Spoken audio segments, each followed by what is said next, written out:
Assalamualaikum warahmatullahi wabarakatuh. Alhamdulillahi rabbil alamin. Wassalatu wassalamu ala asrafil anbiya'i wal mursalin wa ala alihi wa sahbihi ajma'in. Amma ba'du, Bapak dan Ibu kaum muslimin jemaah salat zuhur yang dirahmati Allah. Nikmat yang paling besar di muka bumi, yang terbesar, bukanlah harta, bukan juga pangkat dan jabatan. Nikmat terbesar di muka bumi justru adalah anak yang soleh. Maka bersyukurlah Bapak dan Ibu, para orang tua, kalau bisa mendapatkan anak-anak yang soleh. Nikmat yang paling tinggi di muka bumi, paling tinggi, lagi-lagi bukanlah harta, bukan juga pangkat dan jabatan. Nikmat yang paling tertinggi itu adalah nikmat kesehatan. Maka bersyukurlah Bapak dan Ibu kalau sampai hari ini diberikan badan yang sehat, kaki masih bisa melangkah dengan kuat, tangan masih bisa terayun dengan indah, kesehatan masih Allah berikan kepada kita semua. Nah, kita baru tahu pentingnya sehat kalau sudah jatuh sakit. Kita baru tahu pentingnya nikmat sehat ketika kita sudah tak berdaya. Nikmat yang paling indah di muka bumi, paling terindah, lagi-lagi bukanlah harta, bukan juga pangkat dan jabatan. Nikmat terindah di muka bumi justru adalah husnul khatimah. Bisa berakhir berpisah ruh dengan jasad dengan akhir yang baik. Karena belum tentu, walaupun banyak yang dilakukan kebaikan akan bisa berakhir dengan kebaikan, tapi paling tidak memulai dengan baik, setidaknya sudah ada harapan akan berakhir dengan baik. Apa yang kamu tanam, itu yang kamu panen.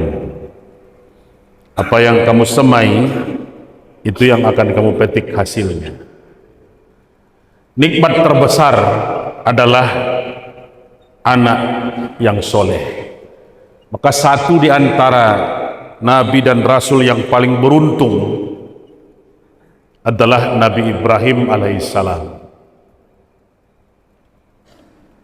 Dia memang dari awal tidak minta anaknya pintar, tidak minta anaknya kaya, tidak minta anaknya jadi pejabat dan pengganti kepemimpinan. Nabi Ibrahim dari awal hanya minta, Rabbi habli minas solihin. Doa dan keinginan itu pun terkabul. Anak yang lahir dari Siti Hajar, Ismail, jadi nabi, jadi rasul. Anak yang lahir dari Siti Sarah, jadi nabi dan jadi rasul. Dua anak justru adalah anak yang soleh. Maka ketika datang perintah untuk menyembelih anak tersayang, buah hati belahan jantung, pelanjut cerita penerus sejarah. Ibrahim musyawarah dengan Ismail. Ismail, bapak diperintah untuk menyembelih lehermu. Kira-kira pendapatmu bagaimana? Kita laksanakan perintah ini atau tidak? Apa jawab Ismail? Ya batif al-matu'mar satajiduni insyaallahu minas sabirin. Ayah, kalau ini memang perintah Allah, laksanakanlah, lakukanlah. Insya Allah saya termasuk orang-orang yang sabar. Ini anak soleh. Kalau anak pintar, enggak itu jawabnya itu. Nak, ayah diperintah untuk menyembelih lehermu. Pendapatmu bagaimana? Bagaimana kalau leher ayah duluan itu? Pintar itu. Nikmat terbesar diperoleh oleh orang yang mendapatkan anak yang soleh. Apakah seluruh nabi dapat anak yang jadi nabi? Tidak. Nabi Nuh bahkan dapat ujian berat. Anak yang dia sayang, yang dia cintai, belahan hati, penerus sejarah, pelanjut cerita, justru jadi kafir. Tapi setelah segala usaha dilakukan oleh Nabi Nuh, bahkan usaha terakhir diminta agar anak ini naik ke kapal, anak tak juga mau. Apakah anak ini dibela terus oleh Nabi Nuh? Tolonglah anak saya ini, selamatkan dia, bantu dia, tolong dia. Apakah seperti itu? Kan tidak ada perintah Nabi Nuh kepada umatnya untuk menyelamatkan anaknya. Salah ya salah, kafir ya kafir. Tak ada satu pun ucapan Nabi Nuh, tolong anak saya, bantu anak saya itu, selamatkan dia, jangan sampai hanyut dan mati, jangan sampai tenggelam. Pelong saja. Kalau ya kafir ya sudah. Hidayah memang dari Allah, tidak datang dari manusia. Kita hari ini kadang-kadang sering kita lupa diri. Anak akan jadi kebanggaan kalau dia jadi anak yang soleh, tapi anak akan jadi aib kalau dia justru tumbuh jadi anak yang salah. Baik, mungkin lihat berita negara kita ini beberapa hari yang lalu diberitakan untuk judi online saja, judi online menghabiskan dana dari masyarakat 600 triliun 600 triliun habis menguap, dipakai oleh generasi kita, oleh masyarakat kita hanya untuk judi online. Kok bisa? Yang mengumumkan menteri tentu punya data untuk itu. Bangunan kalau dibuat jadi gedung 600 triliun, berapa yang siap? Kalau dibangun jalan, berapa panjang itu? Kalau diberikan beasiswa untuk anak-anak yang pintar, yang cerdas, yang jenius, untuk S1, S2, S3, berapa yang sampai doktoral? 600 triliun. Saya kasih perbandingan saja, Bapak dan Ibu. Bypass itu 29 kilometer.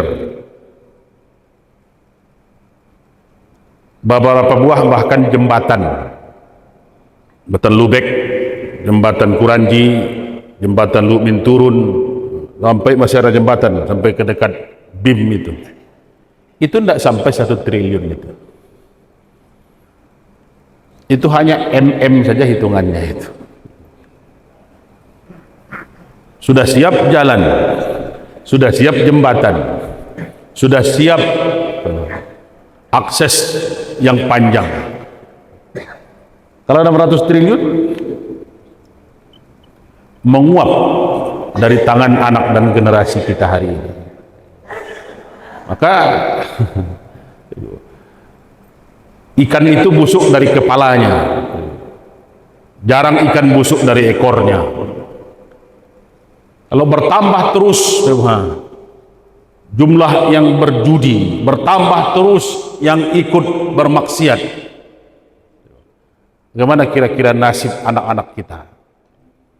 Apakah sampai hari ini ada orang yang berbahagia, kaya raya, sukses dari hasil judi? Apakah ada orang yang justru sejahtera gara-gara judi? Rasanya belum ada kisah itu. Justru makin miskin, makin menderita, makin sengsara, makin menjadi penghayal kelas tinggi, tukang lamun kelas berat. Jikalau andai kata, umpama, misalnya, seandainya, sekiranya, seumpamanya, berapa keluarga yang hancur hanya gara-gara judi? Berapa korban yang sudah jatuh gara-gara judi? Tidak usah disebutkan institusinya. Ada ditanyakan di tangan kita hari ini. Nikmat terbesar di muka bumi bukan harta, bukan jabatan, tapi justru adalah anak yang soleh. Bersyukurlah bapak dan ibu kalau anak dan keluarga tumbuh menjadi keluarga yang soleh dan solehah. Banyak maaf. Assalamualaikum warahmatullahi wabarakatuh.